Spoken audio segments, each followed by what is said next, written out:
Hey guys, welcome back to my channel. So today I want to talk about a symptom of depression that is really not well understood, I think, in general culture. So I want to talk about anhedonia today.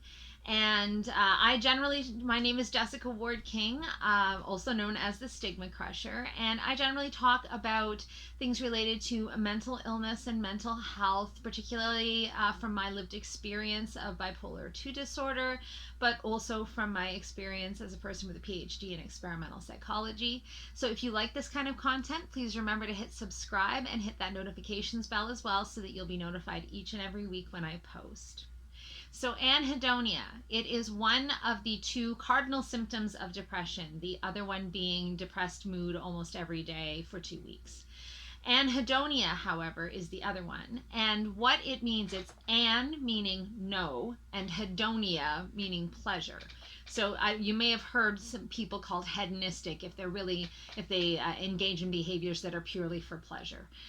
So quite often, like sexual orgies, for example, are called hedonistic, or drug binges are hedonistic, those kinds of things. So people that are seeking pleasure. Anhedonia is when there is a lack of pleasure in things that used to give you pleasure. That can be in things like sex, but it's really more talking about things in your life. Like if you had a leisure time activity, a hobby that you really enjoyed. Say you enjoyed knitting, say you enjoyed biking, say you enjoyed whatever it was. This no longer gives you pleasure. You may be able to engage in the activity, but it doesn't give you the joy that it once did. It doesn't give you the pleasure that it once did. And what quite often will happen is that those activities, as your energy reduces, as the depression deepens, those activities will fall off simply because they're no longer offering any benefit to you. And so people will often say to people who are depressed, well, you used to do, X, Y, or Z. Why don't you get back into it? And really the answer is the anhedonia. It's no longer giving you pleasure, so why would you devote the limited time, energy, and resources that you have to an activity that's no longer giving you pleasure? So what it feels like for me is, for example, I really love to read, or at least I do when I'm not depressed. When I'm depressed, it's very difficult to read. It's difficult to concentrate. It's difficult to kind of sit still and actually do the activity of reading. But really, what gets me is that getting into the story no longer gives me joy. Getting, or getting into a technical book that I would have enjoyed before, that it would have really challenged my mind and got me thinking. It no longer does that for me. Or even something that's more passive, something like binging a show on Netflix. I'm a big Star Trek fan, as you can see my lovely poster on the wall behind me. So I'm a big Star Trek fan. But when I'm depressed, it really, like, I watch Star Trek, and intellectually I can understand that it is interesting, but it doesn't give me that rush of joy, that feeling of happiness, that high that I would normally get from doing something that I really love and that I enjoy. And so even with things like, and again, as the depression deepens and I'm taking medication to try to combat the depression, and therefore I'm much more sleepy than usual and more fatigued than usual, and so I'll go to bed early. I don't have the time or energy to devote to binging a new series on Netflix, for example. But I don't want to devote the time to it because it doesn't give me any joy anymore. It doesn't give me that rush of pleasure that I once had. And now I know that when the depression lifts, the joy in these things will come back. And sometimes, depends on how long your depression is. Sometimes your interests might change. Sometimes the availability of whatever hobby you used to have might change. And so you'll have to get into something new when the depression lifts. But you know that when the depression does eventually lift, that the joy in those basic tasks of life will return. Joy in listening to music, joy in tasting good food, joy in all of those basic daily things that we do will return when the depression lifts. But during the depression, it makes those basic tasks of life extremely arduous to undertake. because normally we undertake them because they reward us, right? Like we're humans, we have our higher cognitive functions, but we're also very much, we've got our lizard brain, right? Like just like all animals, we do things that give us pleasure, and we seek those things out, and when they give us pleasure, we want to do them more and more and more.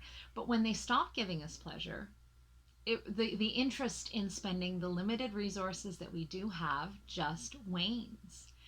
And so I think that there are two arguments. So quite often people will say, well, when you're depressed, you should do the things that used to give you pleasure so that you can, do things that you enjoy and get back into the joy in life. And that is to a certain extent true. If you withdraw from all the things that even used to give you pleasure, how are you supposed to get that back? But at the same time, putting on a person that's suffering from a symptom called anhedonia that is causing them not to enjoy those things, telling them to do them anyway and to spend the limited resources they have to do them anyway, it's really a big ask. It's not as simple as, well, just do what you used to do and everything will fall into place. It's really not that simple. And it's just like telling someone with the symptom of, having low mood every day or almost every day, almost all the time for 2 weeks, just feel happy, just smile more and the rest will come. Well, it doesn't work that way. And so in order to be diagnosed with depression, you have to either have that low mood almost every day for 2 weeks, or anhedonia, or both, and then a bunch of other symptoms that go along in the checklist. But those are the two cardinal symptoms. And so I do think that, yes, you do have to combat the anhedonia while you are depressed, but at the same time, please, for those of you who are not in that state at that moment, please understand how difficult it is. It's like asking you to do something that you no longer enjoy over and over again. So it's like a chore, right? It's like saying to someone, well, you used to enjoy playing volleyball. You no longer enjoy it. Now it's just taking resources away from you. But do it anyway. And someone saying to you, well, you don't enjoy doing the dishes or the vacuuming, so do it anyway. So yes, we do have to do those things anyway because they are things that help us to maintain the routines in our life and help us to maintain, basic hygiene standards, to be able to just continue on as an adult in life. And so the argument for, doing those things is there. But also please understand how difficult it is, that it is a chore quite often to do these things and to spend our energy on these things. So I hope that has helped you understand the symptom of anhedonia a little bit better. I guess the last thing I wanted to say was kind of my experience of anhedonia. It's very much, it's demoralizing because you do the things that used to give you joy, and you do them with the people that it used to give you joy, and it's still giving them joy, and you can see that they're enjoying it, and you can just feel this complete void in your life and in your heart and in your soul. I mean, it sounds so corny, but it's true. You feel that like numb almost to this thing that is giving everybody else joy that you used to do it with. And it's extremely demoralizing to have this symptom of anhedonia, to see the things in your life, the only things that used to give you pleasure, now being taken away and now becoming a chore.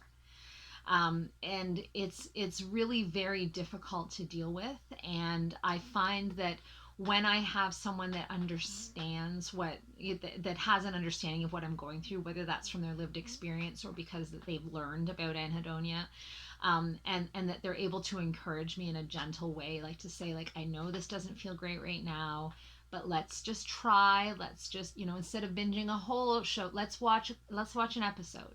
Let's watch one episode. We can talk about it after, and let's see what we can, what value we can get out of this activity. And if you don't like it, we can stop. We don't have to do the whole thing. We don't have to play the whole game of volleyball. We don't have to knit the entire sweater. We don't have to read the whole book.